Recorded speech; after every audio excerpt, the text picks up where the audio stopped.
19 दिवसापूर्वी आपण एक किडा या बॉक्समध्ये ठेवला होता. त्याच्यामध्ये काय बदल झाला आहे आपण बघूया.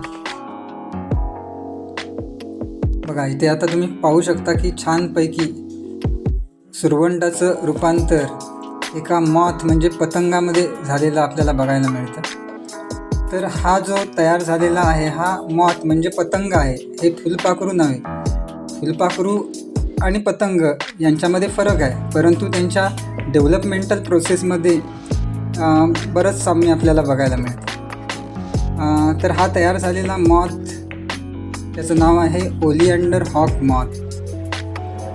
आता मॉथ आणि फुलपाखरू यांच्यामध्ये फरक काय, तर मॉथ हे रात्रीचे संचार करणारे असतात. आपल्या ट्यूबलाईटवरती किंवा बल्बवरती रात्रीचे जे येतात ती फुलपाखरं नसून ते मॉथ असतात, आणि दिवसा आपल्याला जी दिसतात पानांवरती फुलांवरती ती फुलपाखरं असतात. आणि फुलपाखरं जेव्हा एखाद्या भागावरती बसतात तेव्हा त्यांचे पंख दुमडलेले असतात, आणि मॉथ ज्या भागावरती बसतो तेव्हा त्याचे पतंग असे पसरट म्हणजे पतंगासारखे असतात, म्हणून ह्याला पतंग किंवा मॉथ असं आपण म्हणतो.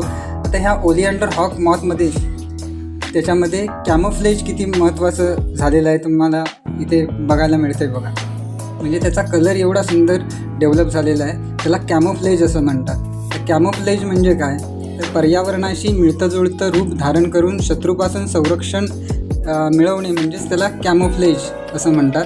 आता ह्याच्यामधलं जे कॅमोफ्लेज आहे हे रंगावर आधारित असलेलं कॅमोफ्लेज आहे. म्हणजे काय, तर या रंगामुळे शत्रूपासून त्याचा बचाव होतो आणि भक्ष्य पकडण्यासाठी सुद्धा त्याला सोपं जातं.